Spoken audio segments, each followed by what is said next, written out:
Welcome into the full Tilt Devy Podcast, and I'm no longer behind the scenes today.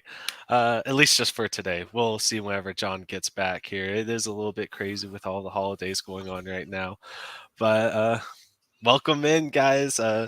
As usual, usually behind the scenes, like I said, at the Cute Hurts, Lucas, and join me today, Andy Star at A Star FF on Twitter. How you doing tonight, Andy? I'm doing great. Merry Christmas. Yeah, Looks like Merry you got to Christmas. change the scenery. You're with the family. I love to see it. Not technically on location, just Right. at a different location today. But we're making it work. We got content that we got to get out to the people. We are a podcast for the people. Of Not really course. by the people, but sometimes by the people. We'll see what is happening. But man, you know what? We're blowing up this week, Andy. I saw. We are That's blowing crazy. up. We got something that's in 3,000 views on YouTube. Thank you all so much for that. It really is like I don't think that people fully get like the feeling whenever you've been going hard at this thing all season and then something finally blows up. That's such an awesome feeling. So thank you so much to everybody who's watching our content and has been here from the beginning, and all of our new viewers too. Absolutely love it. Glad that we can be doing some good stuff for you all. Andy, what's going on today? Man, is it? There's some news in college football today, isn't there? Something I, happened today. I I don't don't know. remember. I thought it was a pretty calm day for college football. Did something go on? I heard maybe some recruit. I don't know. Some recruits were signing. It to Oh me, yeah, making big honestly. life-changing decisions about where they're going to college. Yeah, that's minor. Yeah, mainly like how much of the bag they're securing. Honestly, now with the new NIL deals, but yeah, good for them. People signing the dotted line and getting some paychecks finally, probably. So you love to Yeah, see it. dude, it's absolutely nuts. On three, they have a really fun NIL tool to kind of like let people know like what they gauge their NIL value to be.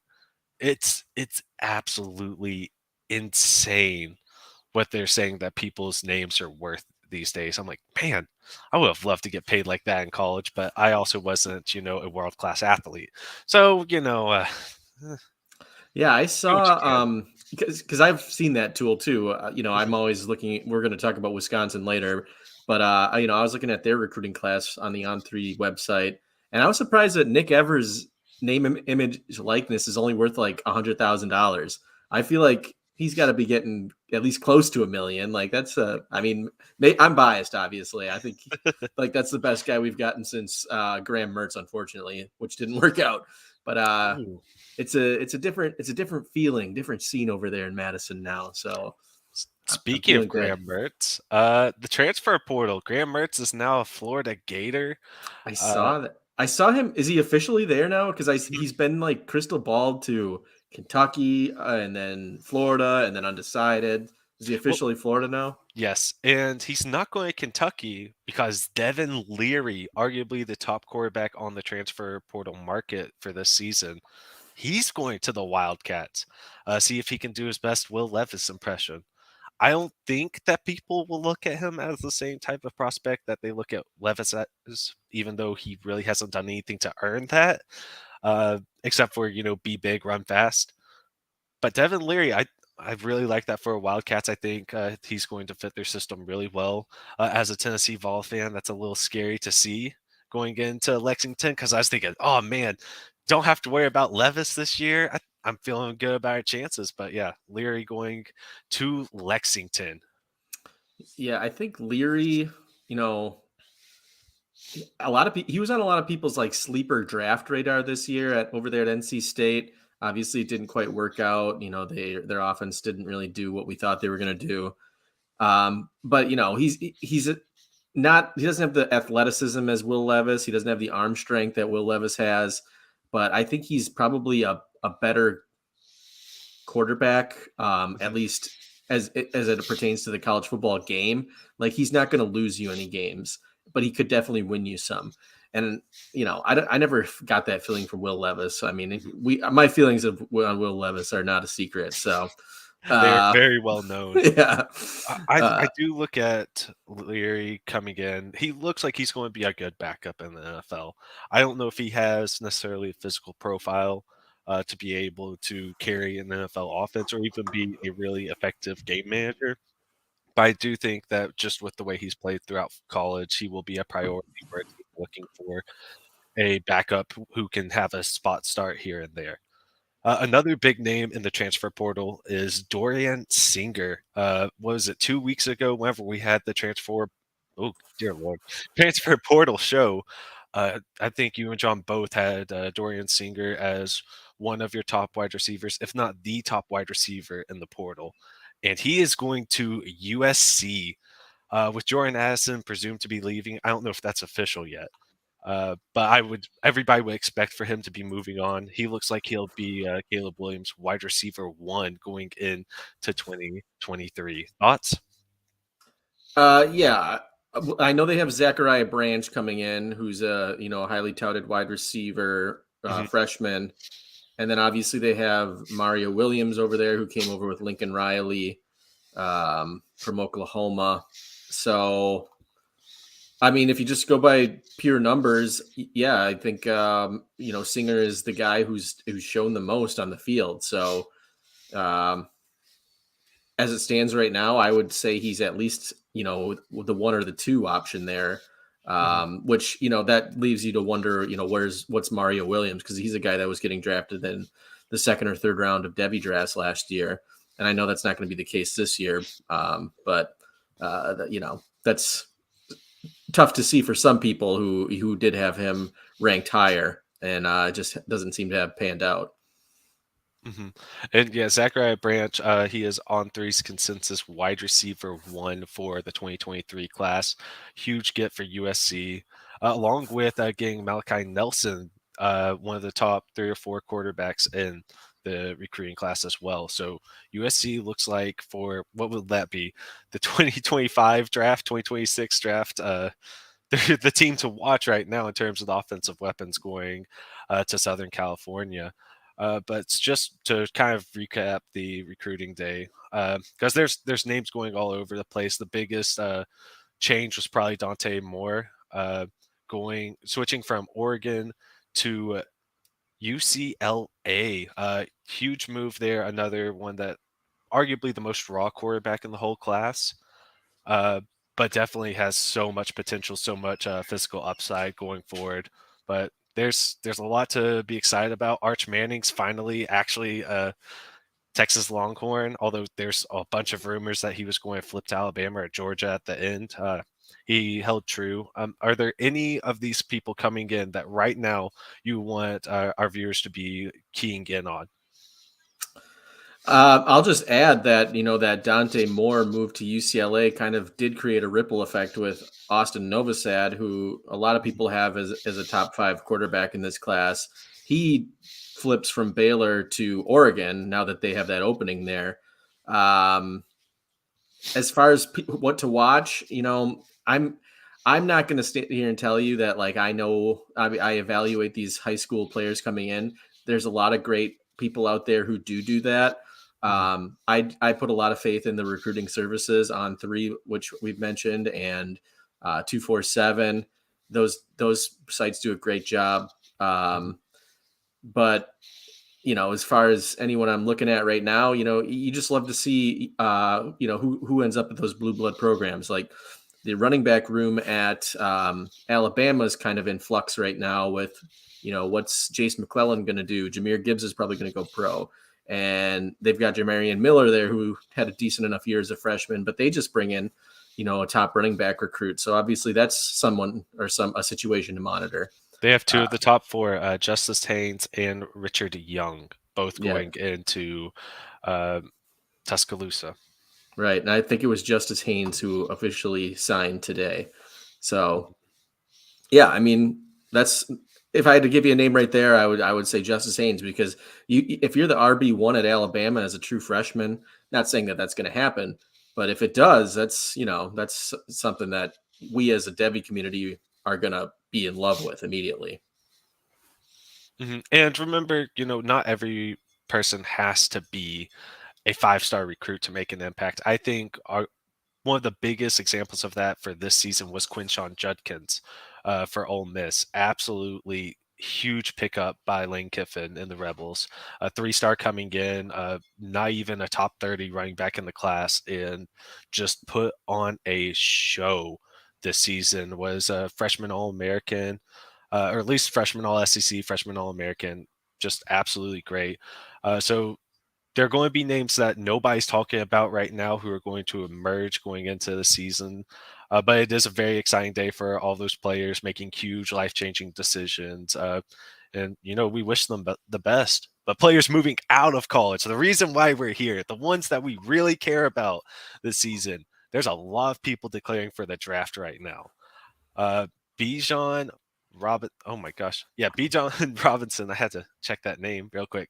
He is Bijan. officially in the draft. Oh, my cat's up here. He is officially declaring for the NFL draft. Is there anyone you'd consider for the 101 other than him? So I, like a lot of people, will always preach, you never draft for need, only draft for value. So if you're not considering Bijan at the 101, you need to just trade out of that pick, because he is the 101 and he's going to have more value than any other player in this draft.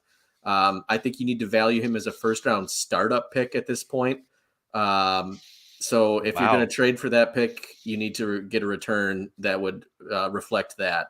And if you can't get that pre-draft, I think you just need to draft Bijan and hold him until you can get, the appropriate value for him. I'm seeing mocks already where the Eagles, who have that luxury pick from the Saints in the top 10, they might just use it to grab Bijan and, really solidify that offense.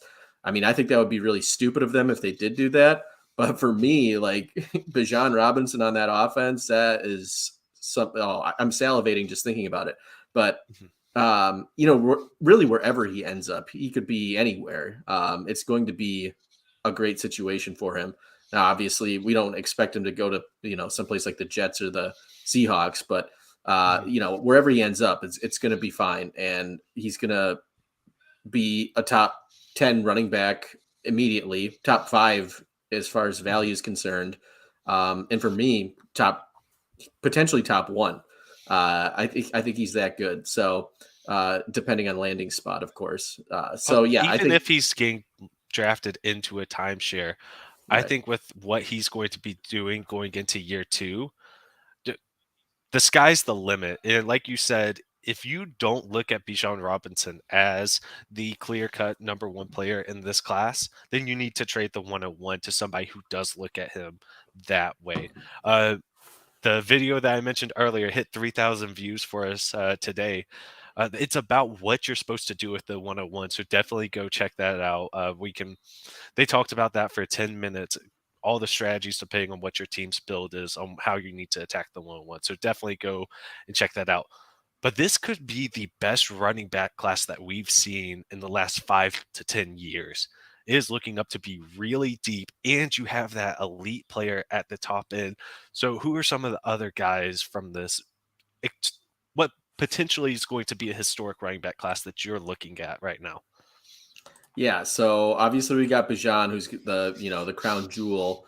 But so far, early declares, we've got Sean Tucker, Izzy Abanaconda, Tank Bigsby, Devin Achane, and Eric Gray have all declared for the draft. Still no word from Zach Evans. I think everybody expects him to declare based on what he's told us in the past, where he's essentially just waiting out his time in college to be an NFL running back.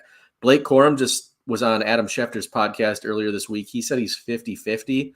I think it would be a bad decision for him to go back. I think he should declare.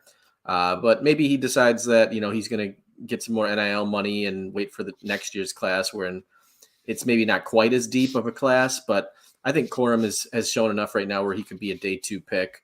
And then you got some of the seniors that have already, ran their course in college. So like the Mo Ibrahim's, the Chase Browns, the Chris Rodriguez's of the world, who are also going to be coming out. And then some of the G5 guys who had, Lou Nichols, I think he declared for the draft, and Evan Hull from Northwestern. So there's a bunch of playmakers out there that are in this class. And then you look back at the last 5 years, 5, 6 years, where does this stack up against some of these draft classes as far as running backs concerned. Obviously, you go back to 2017, you think, well, that was like a unicorn of a year. We may never see anything like that again. You had in that draft class, Delvin, Fournette, CMC, Mixon, Kamara, Kareem Hunt, James Conner. Like that, in retrospect, that'll never happen again, I don't think. No. Like It those guys, can't, one no. thinks. Those guys were all RB1s valued at one point or another in their careers. So yeah, that's something that will just never happen again. 2018, you had Saquon, obviously, great. He had some injury issues, but he's still obviously the top running back. Nick Chubb, and then you had Rashad Penny and Tony Michel, who had some value flashes. Same with Kerryon Johnson and Darius Geis, who knows what could have been with those guys. And then 2019, you had Montgomery and Josh Jacobs, and then guys like Singletary, Damian Harris, Henderson. They've just sort of been okay. Tony Pollard was in that class. He might end up being a high-end pick here, but he's already in his fourth season. And then 2020, I think that was the one year where everyone got excited that maybe we're going to strike lightning again. They had CEH, Swift, Akers, Dobbins, Antonio Gibson, but it's just sort of been injury after Jonathan injury Taylor. with that. Yeah, Jonathan Taylor. Injury after injury with that class. So I don't know if it's as great as what we thought it was going to be. Obviously, JT had, he's had an amazing season. And then same thing in 2021, you've had Javonte and ETN injuries there. Najee Harris, he's been kind of the sexy fade this year. Everyone kind of wants to just not draft him anymore. So I think they're honestly, like, I'm not a Najee fan, but I feel like with the way people are treating him right now and saying he's nobody, might be a time to buy him, honestly. But then aside from those guys, you had like Sermon and Michael Carter, who's been all right. And then the big breakout from that year was Ramondre, who's doing stuff. But Absolutely ridiculous. Yeah, and then obviously you've got last year's rookie class, which honestly, with Walker, Breece Hall, James Cook, Rashad White, Brian Robinson, Dameon Pierce, in terms of like recent production, they might be like one of the best classes since 2017. But I don't think anyone thought that last year. But 2017, yeah, you can't top that. As far as like those other classes, I think it's this year is easily like better than all the previous five. With the exception of maybe 2020, like it's even better than 2020. It's deeper. You got Bijan who heads the class. So but like, as far as like a prospect evaluation, 2020 was obviously a really good one, but this one is top notch. I mean, this is going to be one of those drafts where you're going to be hitting guys in the second and third round. Yeah, and it's really tough whenever we're comparing things back to the 2017 class, because the NFL just in general is completely changing right now in terms of how the league is looking at these running backs. And so many of those, the 2017 running backs, they're at the end of their contracts. They've already signed second contracts, and those aren't going well because, you should bad teams shouldn't be extending running backs. It's not good business. I don't know if we will see any other true workhorses from this class other than maybe Bijan, hopefully Bijan Robinson. But I think that in terms of getting into these elite committees, a lot of these backs are going to be part of the committees that are going and running the league for the foreseeable future. In terms of the running back you're most excited about from this group of, don't want to say others, because they are all really good prospects. And if there wasn't a Bijan Robinson, we'd probably be much more excited about them. But who's getting you excited outside of Bijan and Jahmyr Gibbs? I want to say Blake Corum, obviously, but we don't know what his status is going to be. Outside of that, it would be between Zach Evans and Sean Tucker for me. I think Zach Evans is probably a better runner. I'm a numbers guy, unfortunately, so that like leads me to fade to guys like Zach Evans. But at some point I need to like pay attention to the noise and listen to the film guys from time to time. Friend of the show, Noah Hills, big film guy, one of the best running back scouters that's out there on Twitter. Definitely go give him a follow. At Noah More Parties, he has been charting out his scores for the running back so far. And obviously, Bijan Robinson's one of his top 3. You know who is sitting at the very top of the people that he's looked at so far? It's Tank Bigsby, and that is so scary. Like you're saying, you're a numbers guy. I would think with somebody who has really good film, because whenever you watch him on film, he does have these plays where it's like, oh, he looks like a good running back. But you look at his numbers at the end, and maybe it's just because we have this horrible stink of the Auburn program or the ghost of the Auburn program for the last 2 seasons. But man, I'm expecting more out of somebody who should be that good. And someone like Sean Tucker, I mean, it's a little scary for me. I was expecting a little bit more out of him, but I mean, that's another person you turn on the tape and you're like, that is an elite player out there amongst everyone else on the field. You can clearly see that he's the best.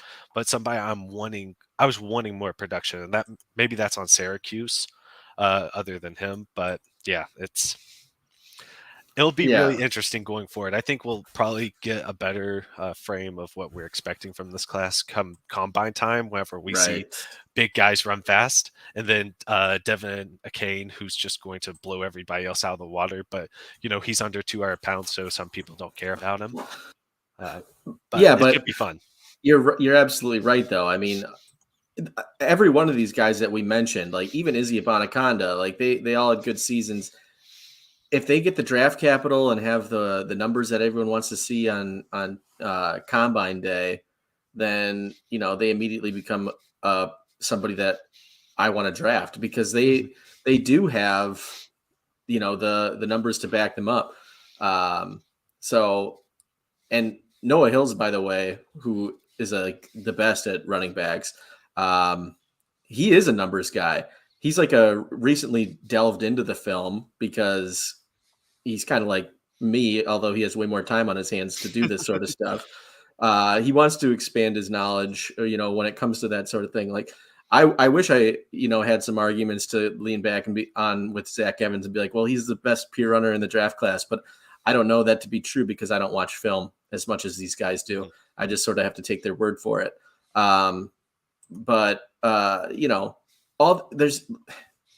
You just look top to bottom in this draft class with running backs. Any one of these guys could end up being a 6th round pick or a 2nd round pick. So it's just going to really come down to that, I think, which, it's unfortunate, but, there's only a certain amount of positions that can be filled in the league. And if you don't get on a good spot, then, you're kind of SOL. You were very true there. I think, though, like you say, don't draft for need. Great advice for your dynasty teams, your Devy teams, any of your fantasy football teams, especially the ones that aren't just redraft. I don't think you're going to have to draft for need with this class. I think that no matter where you are on the board, you can get a running back at any point in time who should provide at least some sort of value moving forward. If you haven't been stockpiling 2nd and 3rd round picks for the 2023 class, now is the time to do so. We also just had a video go out about trade deadlines. If you still have a trade deadline and your team is not doing well right now, send your Jerick McKinnons away for 2nd and 3rds. Take the 3rd for this 2023 class because you're going to be able to find good value at the running back position there. Why don't we take a quick break, and whenever we come back, we'll talk about the Reese's Senior Bowl. Stay tight. The Tennessee Titans have fired John Robinson after getting absolutely dog walked by the player that he traded. Got absolutely dog walked by him, and this might come as a surprise, but I feel like since 2016, his drafts have been very hit or miss, and more miss than hit. They can only ride Derrick Henry to so many wins. I find it hard to think that this should come as an absolute surprise. And it's not a surprise when they got absolutely fucking dog walked by the player they let go. Treylon Burks has been great. Treylon Burks has been very good as a rookie. I think paying Derrick Henry ultimately sealed his fate because that's why they had to let A.J. Brown walk.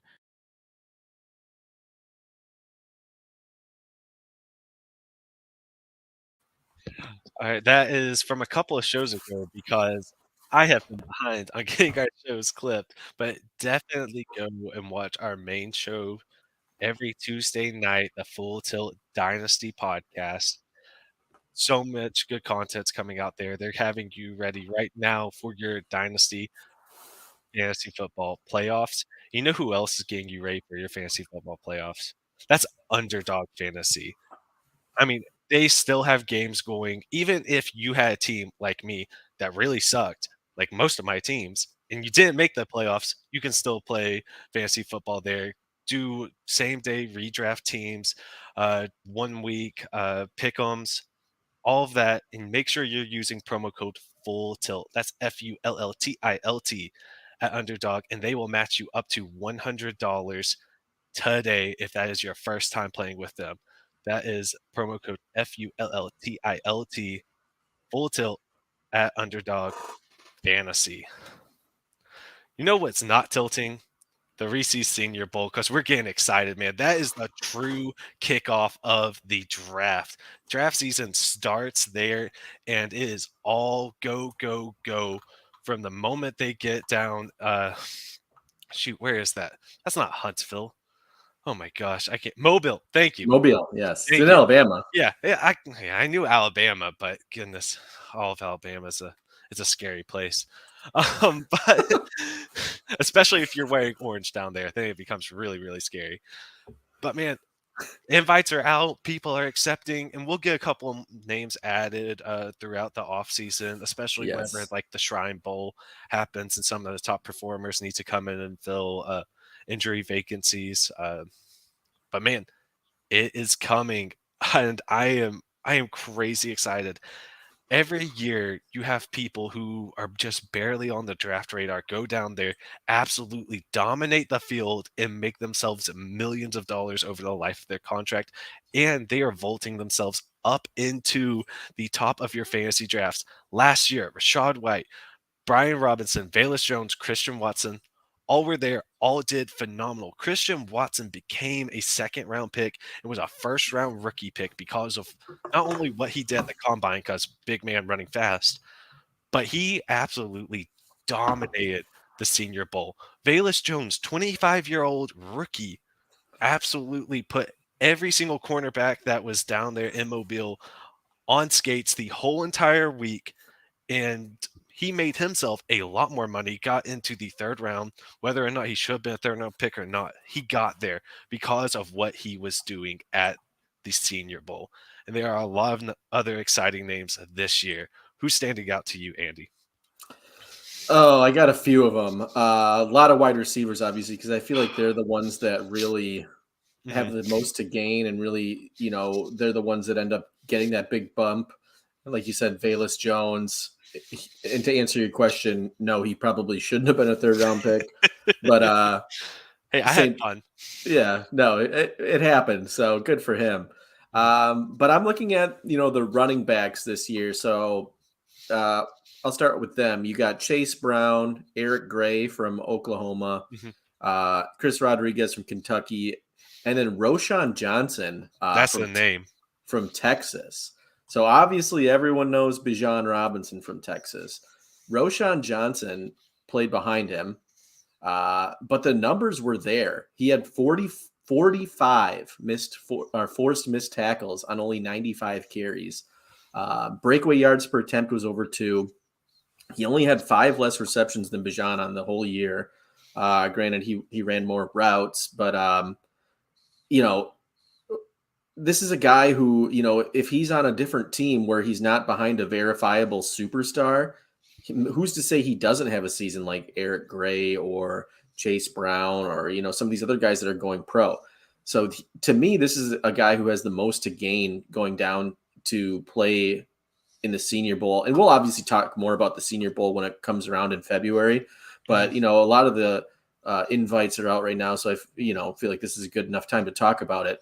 But Roshan Johnson for me is, with the running backs, I feel like he's got the most to gain. I 1000% agree with you. And whenever you're looking at the rest of the list, a lot of them are people that we know, or some of the older backs in this class. As good as Chase Brown and Chris Rodriguez Jr. have been when healthy this year, they are going to be 23 and 24, I think, respectively, come draft season. That does turn a lot of people off. Although Brian Robinson ended up being a fine pick, and he was one of the older backs drafted last year. So I think draft capital will be huge for those players going forward, especially on how we should value them. If they're drafted high enough, then they'll probably get some early playing time and might be end up being worth your second round pick in your rookie drafts. Eric Gray is a huge unknown for me, and I would love to hear what your thoughts on Eric Gray are. Yeah, I was just going to bring him up because, I mean, you know him from his time at Tennessee, Mm-hmm. obviously. And then Lincoln Riley brings him to Oklahoma, and he doesn't really get used. He's behind, Kennedy Brooks Mm-hmm. over there all of last season. And then Lincoln Riley leaves, and Eric Gray, decides to stay. They get in Brett Venables, and all of a sudden he's the RB1 again and kind of resurrects his whole entire career. Probably has the best. He definitely had the best season he's ever had in college this year. Mm-hmm. So, I think, going down to the Senior Bowl for a guy like him too, it's just, another chance to prove like, hey, don't look at what happened the first year when I was at Oklahoma. I had a new coach. It wasn't really the right system for me, but once I got, everything straightened out and into the right places, I was back to my Tennessee 1,000-yard rushing season ways.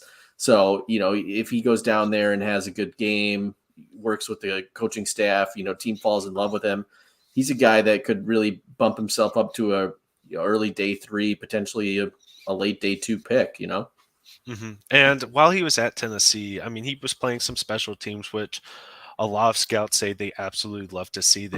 Whenever you're returning kicks and you can see that sort of explosion, that's really good to have. But he never really had those absolutely massive runs. He was a workhorse there who could do a little bit of everything. And I mean, he was, getting 10 yards a carry, but in terms of like breaking off that truly like big play that John loves to see from running backs, that wasn't his strong suit. This year it seemed to be a little bit better. But with him being in college for 4 years, that'll also turn a lot of people off. So I am really curious to see what he's going to do in terms of like a quote unquote neutral field, how he's going to end up performing. And I mean, it's really tough for running backs to really set themselves apart at the Senior Bowl, but it is a great stepping stone going from there into the combine in terms of all the interviews. That's where they're really solidifying their draft stock. So would love to hear good things about this running back class coming out of Mobile. The quarterback class, though, is not exactly what we wanted to see going into the Senior Bowl in terms of people who have accepted invites, and we might get a couple more accepted invites going forward. But right now, it looks like Max Dugan and then a whole bunch of unknowns after him. Yeah, hard to say with the QBs. I'm still holding out hope that Will Levis comes and makes an absolute fool of himself. But I doubt he's that stupid. Mm-hmm. So, yeah, Duggan, I think that he probably is the only one that we really need to talk about. Clayton Tune, Jake Hayner are the other names on the list that people probably have heard of. But yeah, Duggan is the Heisman finalist, so he has that name recognition now. He's the Heisman runner-up, technically. I don't know who was voting there, man. I don't know what was going on. I don't get it. But like obviously he had a great season in terms of how much NFL potential he has moving forward. He might end up being just, he might end up being like a Colt Brennan in terms of absolutely was electric in college. Not quite putting up Colt Brennan's ridiculous numbers for whenever he did it. Brennan was just at Hawaii whenever Hawaii, was still good, but it's Hawaii. But man, I am really curious to see what's going to happen there. Another really tough place for players to increase their draft stock are quarterbacks in Mobile. Working with wide receivers you've never worked with, all the timings are different. You're seeing coverages you're not used to seeing. But if they can take that NFL coaching, it should be good moving forward. I think this is either going to determine if Dugan is a priority undrafted free agent, or if somebody is then willing to spend a 5th to 7th round pick on him just to make sure that they got him. Yeah, man, I got to pour one out for my homie Colt Brennan now. I wasn't expecting his name to be pulled up. Rest in peace, my friend. But yeah, I think you're absolutely right, because Malik Willis, if you'll remember last year, participated in the Senior Bowl. And I would say he hurt. I don't think that this is the reason why he was, went from being a potential 1st-round pick to a 3rd-round pick. But you're absolutely right. These guys don't have the timing down with these wide receivers. It's basically a Pro Bowl, right? Except these guys are playing a lot more serious than the NFL players are in their all-star game. So, if you don't have that rapport with a wide receiver, it certainly make things a lot harder. I think they only get 1 week to practice before the actual game. So it's not a good situation. But like I said, Dugan has that name recognition now. And who's to say if he doesn't have a big game that he doesn't find himself going in like the early day 3, maybe even like a late 3rd-round pick. We've seen stranger picks happen. I mean, Bailey Zappi ended up being a 4th-round pick. So there's no reason why Will Levis can't be a 4th-round or a late 3rd-round pick, Did I say Will Levis? I meant Max Dugan. Sorry. Will Levis, for some odd reason, is going to be a 1st-round pick. And you know what? There's enough people watching to where if Levis ends up being like an actual thing, like he's actually a good player, you can pull this up all you want. I am okay with being wrong on Will Levis, because at this point it's really fun too. But also, I don't think I'm going to end up being wrong. I don't think any of us on the show or on the pod are going to end up being wrong about Will Levis. So we're going to have fun with it at this point. I am really curious to see if Hendon Hooker ends up going to the Senior Bowl. I believe Cedric Tillman's supposed to end up playing there. I don't think he's actually accepted yet, but both of them were invited. Would absolutely love to see Hooker there, though. And he really can't hurt his draft stock since he's injured and can't be making throws, but he can still show some NFL scouts that he can understand NFL offenses and NFL schemes, especially coming from definitely a college-style offense at Tennessee in essentially a hybrid air raid. So really looking forward to seeing that. But I think a player like Cedric Tillman, moving on to the wide receivers, player like Cedric Tillman, who struggled with injuries for so much of the season, and whenever he's in one-on-one coverage, that's where he really shines. I think this is the time for him to make up ground on where his draft stock probably was going into the season and then where it currently is now. This is where you can go from being a 4th to 5th round pick into the 2nd round if you go out there and truly dominate some of these other defensive backs who are showing up. There are so many amazing names. Xavier Hutchinson, who was a finalist for, oh my gosh, I almost just said the Butkus Award, but I can't think of the wide receiver one. Bolitnikov. Thank you. It started with a B, and I got the wrong name stuck in my head. Yeah. But Xavier Hutchinson from Iowa State, Rashee Rice from SMU, Trey Palmer, Nebraska. There's a lot of really good names here, and I think this should be a lot of fun. These poor defensive backs that are going to the Senior Bowl this year, it's going to be really rough for them, I think, but it'll be a lot of fun. Yeah. All those guys you just mentioned, like Rashee Rice is obviously the guy that a lot of Devy guys have sort of jumped on this year as like a potential day 2 NFL pick who's going to come on and be an immediate contributor to an NFL team. Charlie Jones, who just started the season completely on fire for Purdue. I can see a team really falling in love with him. The Patriots. He does scream New England Patriot. Oh yeah. So I could see him, getting a bump in his draft stock if he goes out and has a bunch of, dink and dunk catches.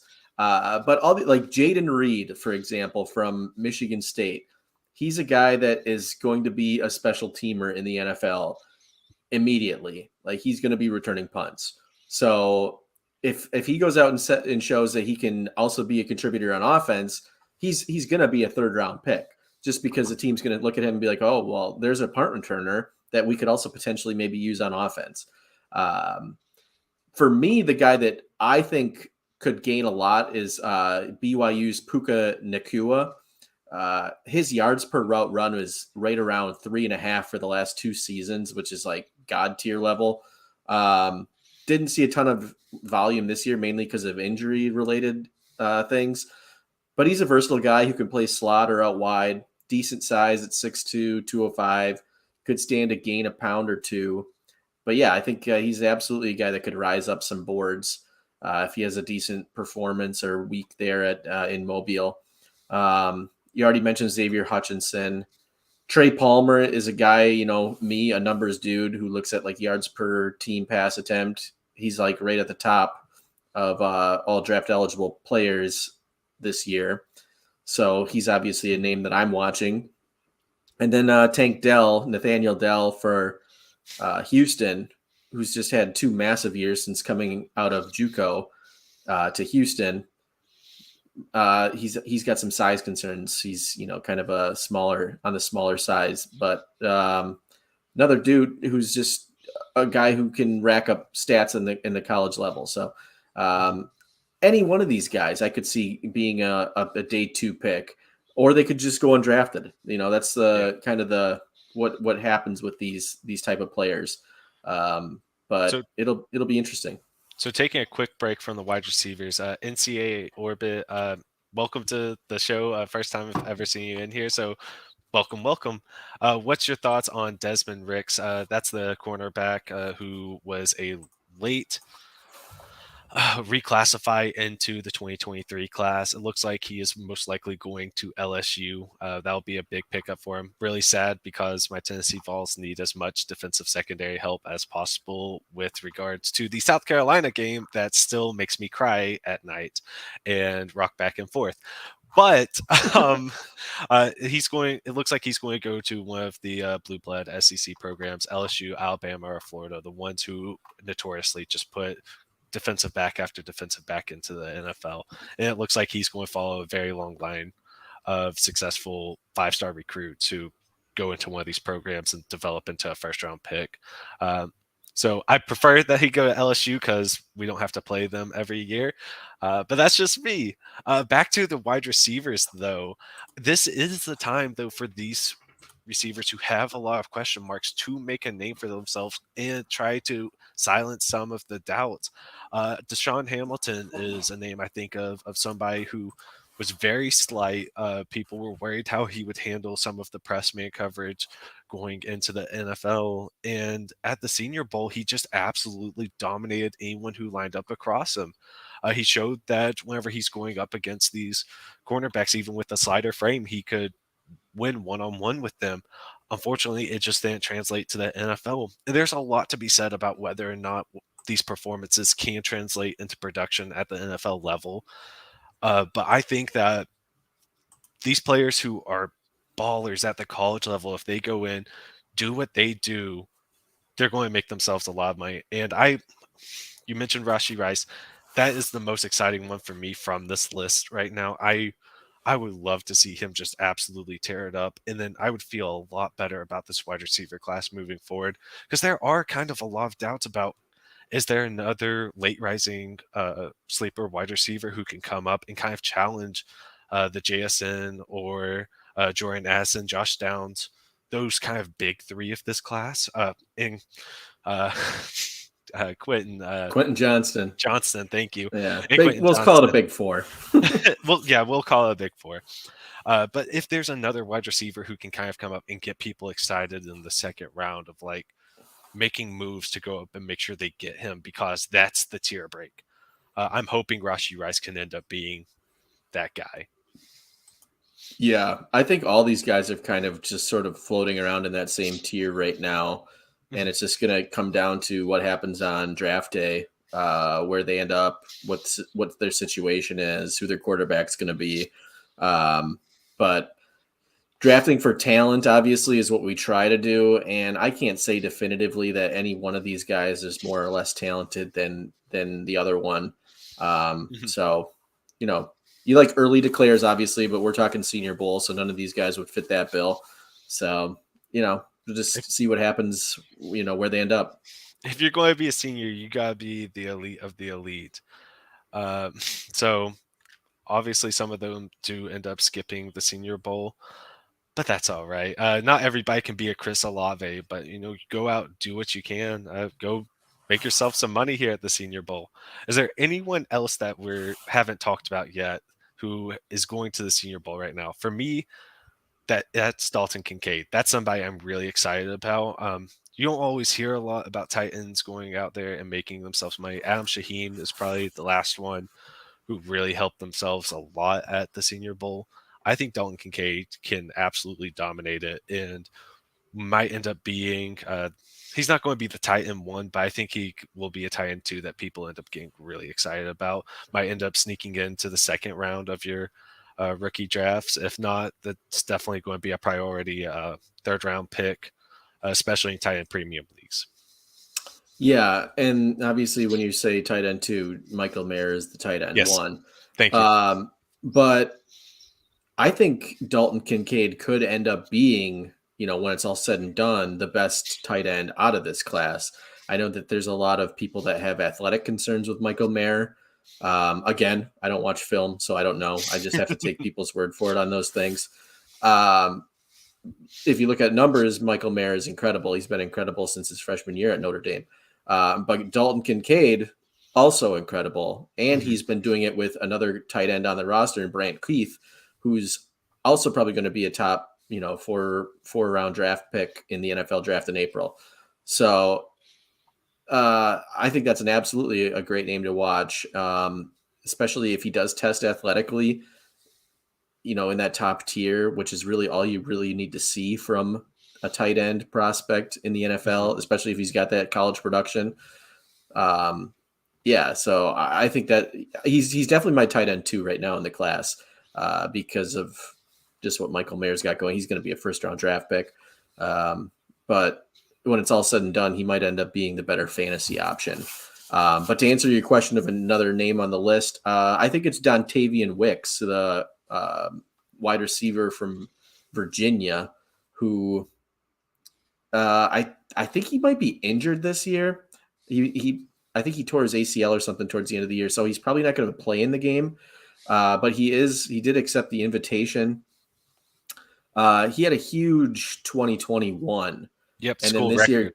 year, back when they had their offensive coordinator who then left for Syracuse, and now their offense is horrible. Brendan Armstrong suddenly doesn't know how to throw the ball anymore. So that's where I really wanted to go, Kentucky. I would have felt much better. Yeah. But Dontavian Wicks, I think, a guy who's not going to play in the Senior Bowl, but he is a name on the list. I think he's a guy that I'll be paying attention to anyway. I don't think he probably won't be able to, test in the combine either, unfortunately. But I wonder how teams are going to value him given, what happened with his change of coach and, how he performed in that 2021 season, if they're going to take that into account somehow. Mm-hmm. I think that's an absolute great name to throw out. Another prototypical size wide receiver, 6'2", 210 pounds. That's measurables you like to see and will stack up well with the defensive backs coming in. So absolutely love that name. We're going to take one more break here before we kind of close the show out with essentially me muting myself and letting Andy just absolutely celebrate for a while. So hang tight. Not stay tight. Hang tight. It can absolutely crush you. And let me tell you, there's almost nothing worse than being like damn near undefeated, losing one game all year, and you go out, or losing 2 games, you miss the bye, and you lose in your first playoff game to a team that barely made it in. Yeah. I mean, it's the worst feeling in the world. We talk all the time about the any given Sunday of the aspect of the NFL right now. When you play fantasy, that any given Sunday is built into a lot of times when you're playing against another player. That Any Given Sunday is built into 14 games across an entire week. So the level of like complexity that's added in on, the worst team in the league could have an amazing game randomly. Mm-hmm. Like it just happens sometimes.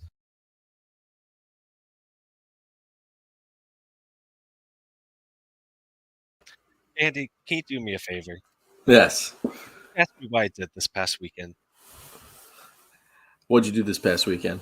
I took the number 6 seed and beat the highest scoring team in the league, owned by Mr. Thomas Tipple. Oh, beautiful. In our Dynasty League, whenever I had 200 points for less than the next lowest team in the playoffs.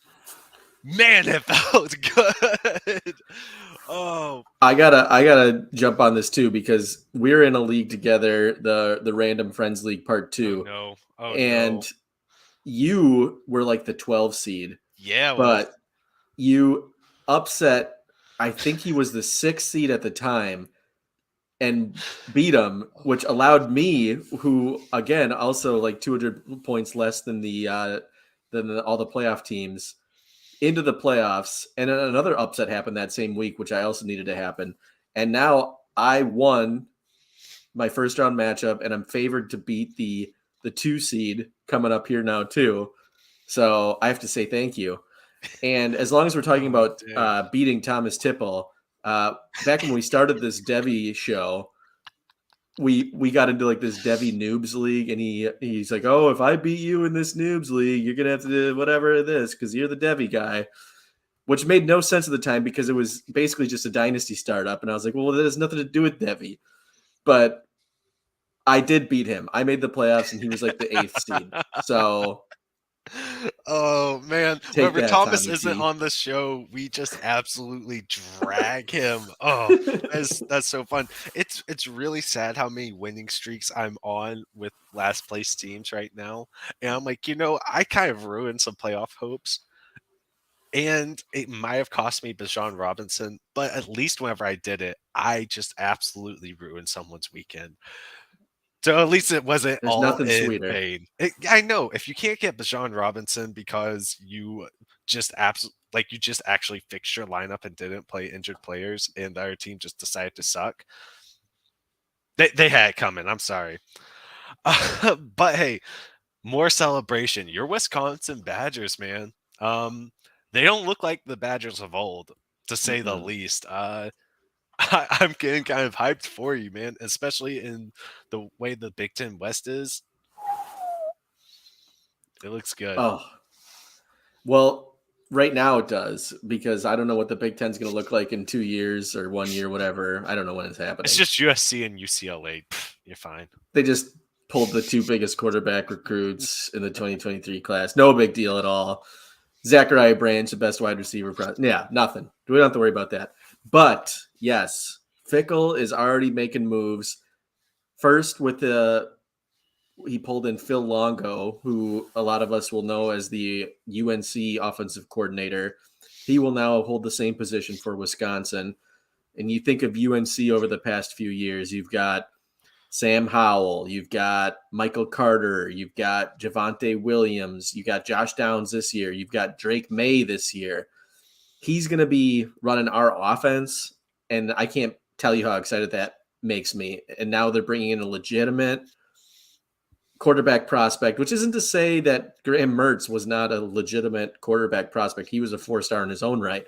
But Nick Evers, top 10 quarterback from the 2022 class, committed to Oklahoma. I think he only attempted 1 pass there, so really didn't get that opportunity.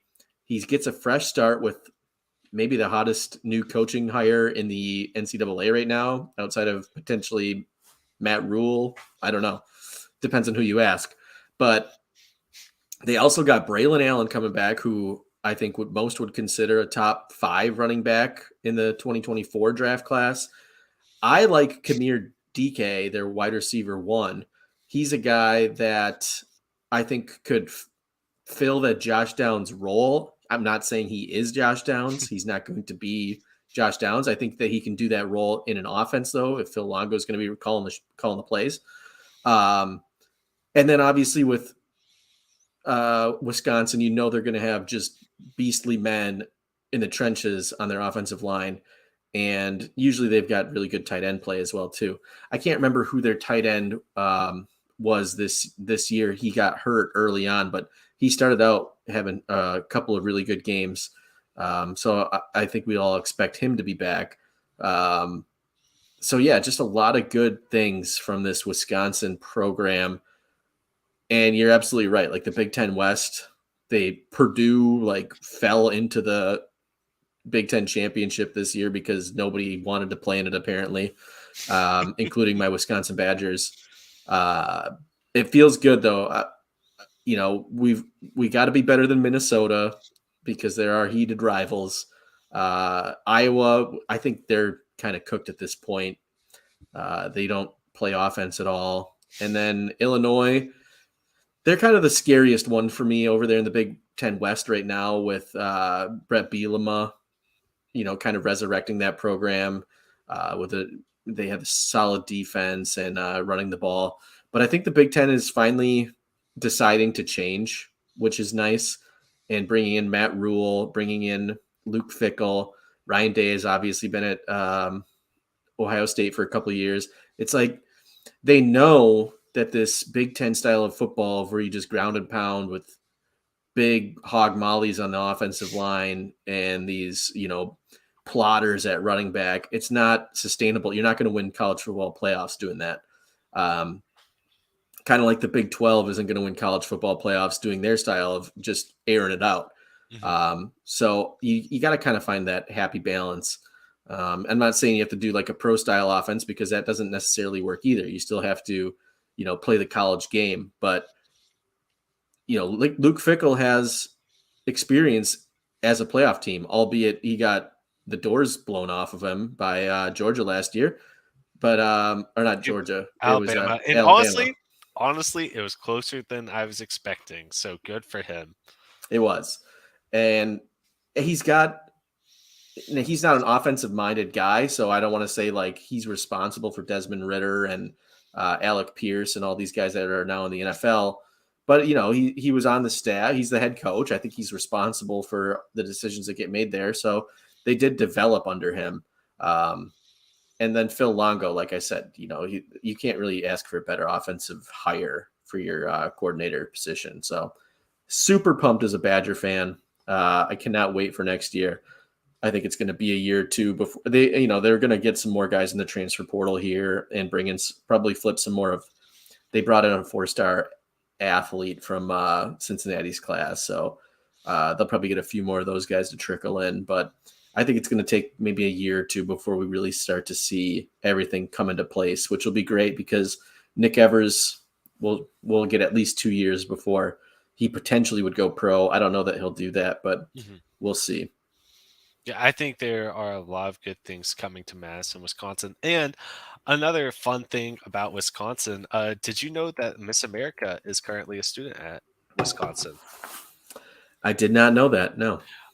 Here's why I'm bringing that up. This is more of a fun fact for me. She's actually a nuclear engineering student at Wisconsin.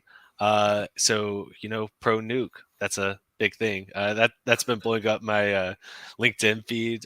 So I've been having a lot of fun with that too. It's like, oh yeah, go nuclear engineers, woo, all that fun jazz. But yeah, I thought I'm happy for you. You know what? It's tough to find a lot of people who like nuclear power or are nerds. So kind of have fun with it. I actually have a shirt that says "Sorry, no can't do." I already wore it this week though on travel, so I won't throw it on right now. But yeah, love being a nuke nerd. So congratulations to her. But more back to the football stuff. Kind of close out the show today, just again talking about early signing day. I mean, absolutely massive day, not only for the players who are signing for the future of the universities, and we'll kind of also really get a good feel about what the NIL landscape is going to look like from the future based off of this recruiting class, because since NIL has been a thing, the first year was kind of a wash. Nobody really knew how to kind of navigate this landscape. It is in full effect right now. There are players out there who are signing $1 million deals, multi-million dollar deals. Apparently, Drake May was offered $5 million by multiple teams to enter the transfer portal and come to their schools. Don't know how much truth that is, but that's the rumor floating around right now. So it's really going to kind of set the tone for what the future of college athletic recruiting looks like. So just some final thoughts kind of on what early signing day has been about. What are you excited about moving forward? I know I have a lot to be excited about as a Tennessee fan, but I'll kind of let you go first. Yeah, and I was kind of telling you backstage before we started that these signing days, I know they're exciting for some people, but for me, I don't get as excited about it as like transfer portal day. A lot That's of this because Wisconsin doesn't sign top 10 recruiting classes. I'm sorry, man. You're right. Yet. I'll just say yet. Hopefully. We'll But see. actually, that brings me to my next point because the Big Ten needs to get their NIL collectives in order and churning out some paychecks because they are not stacking up in their recruiting classes. Ohio State right now is the only school with a top 10 class. And if you take away their 50 wide receiver recruits, they probably aren't even a top 10 school when it comes to recruits. Oh my gosh. Yeah, they have 3 of the top 10 wide receivers Every 3 of year. them. It's because Brian Hartline just, I don't know what he says to these kids, but they all want to play for him. And then none of them, they get there and nobody gets to play. And then they end up transferring out. The same thing happens with Alabama's guys, although I think they finally learned their lesson. They can actually play now because there's nobody in front of them there. Yeah, well, now nobody wants to go there except for Malik Benson, the JUCO guy, who it's one of my dudes. But Nice. Aside from the point, although he did sign today, so there's that Nice. about early signing day. But yeah, I think the Big Ten is really fallen behind here. Like Michigan is a playoff team 2 years in a row, and they don't even have a top 10 recruiting class. Like they don't even have a 5-star that's coming to them. It's unacceptable, I think, if you're going to be one of these top programs, especially when you've got USC coming into the Big Ten in 2 years. Like you're going to have to keep pace with them because you don't want them to just run you out of town and just be the perennial, just be USC versus Ohio State every single year, because that could absolutely happen if they don't. And Michigan has money. Like Michigan has an audience. They consistently bring in more ratings because they have the deal with Fox, and Big Ten has a deal with Fox. I don't understand how they pay these kids, get them in here and pay them some money, because you don't want to lose them to schools like Texas A&M who can't even make a bowl game. It doesn't make sense that you're losing them to that. It does not. Am I right though? Exactly. I mean, A&M, they just have arguably the deepest pockets of any college in America right now in terms of their boosters. And honestly, I'm kind of surprised that Jimbo Fisher stayed because they have so much money. But I guess they're like, I saw a stat recently that in the last 2 hiring cycles that the NFL spent $600 million firing coaches and execs. I guess they kind of didn't want to, spend $80 million to get rid of someone. But that's an excellent point. I am really curious to see how colleges are going to start adapting to this. Haven't seen it too much being a Tennessee fan, because Tennessee was really on board with that from the get-go, establishing those collectives and getting NIL deals into the hands of the players really, really fast. But yeah, it is kind of nuts that a blue blood like Michigan isn't in the thick of this stuff.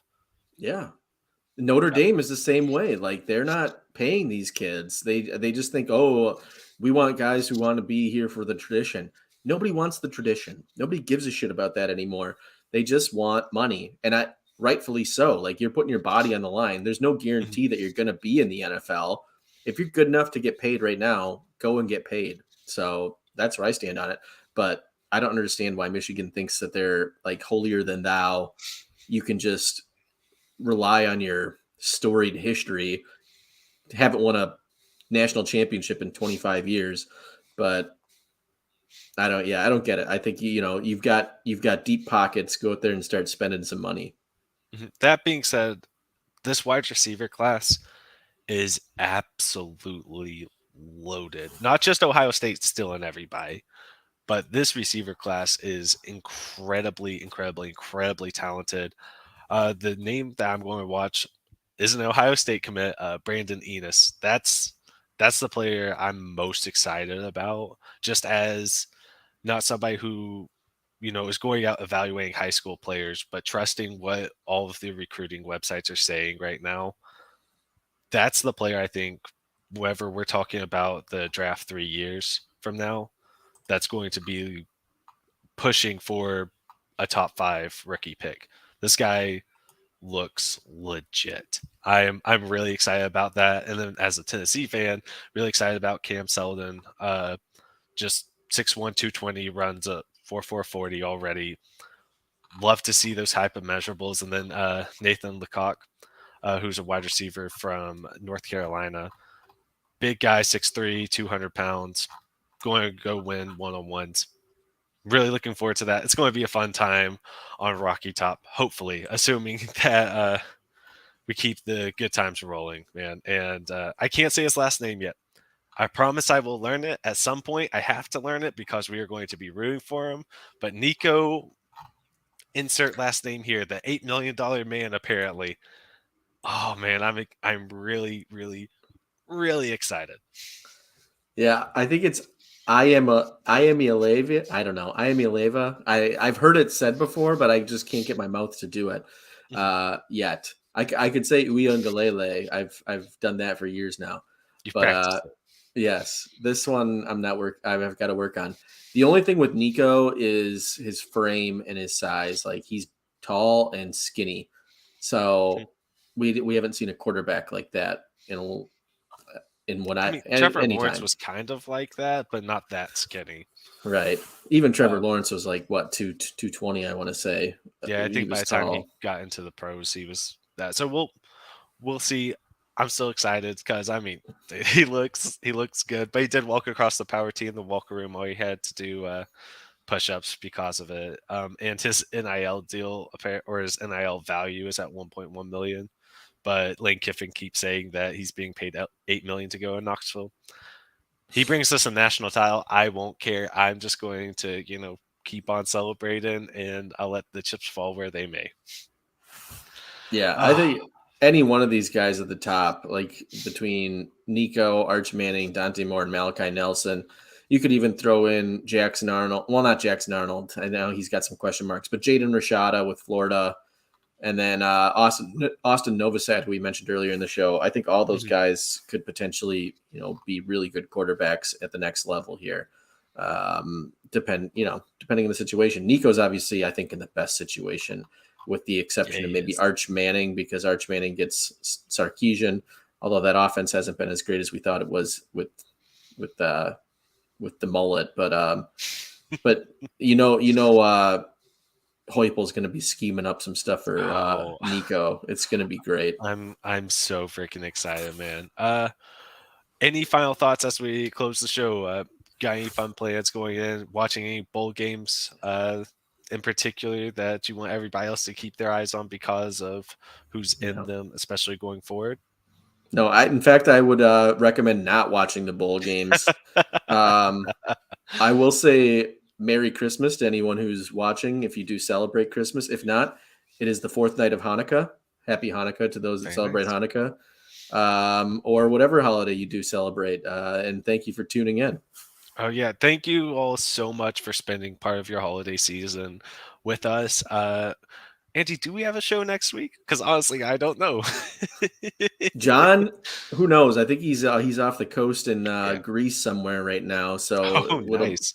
I'm jealous. Bonjour. No, but it is the week before the playoffs, so I want to say hopefully. But if not, we'll definitely have a show after the playoff to sort of get our thoughts on that before we will have a review next week, right? Oh yes. All right. Yes. So we'll still be it's Christmas time. Maybe we won't have a review next week. It might be a little later. We'll see. We'll figure out something. We will get you the Devy content that you are coming to know and love at some point in time next week. Consider it our Christmas or holiday gift to you all. Get you ready for 2023 because, man, you're going to really wish you've been listening to us all season whenever we're getting into evaluating these rookies, because we have talked about pretty much every single one that we're going to bring up come draft time. They have been talked about on this show. Lesson learned going into next season. This is the show you need to be paying attention to, especially if you're wanting to set yourself up for future success in your dynasty leagues. All right, well, let's close it out here. Andy, always great talking with you. It's great seeing so many people on the show. We had great viewership the whole time. Love the comments. Keep them coming. And definitely keep hitting subscribe, watching all of our stuff. Go over to Fantasy Points, who are now our main presenters. They put out so much great content there, so much free content to help you win your league. So make sure you go and check that out. Like I said, Underdog, use promo code FULLTILT, FULLTILT, and check again on Friday for the Fantasy Walkabout. Y'all have a great night, have a great holiday season, and we'll catch you next time. See ya.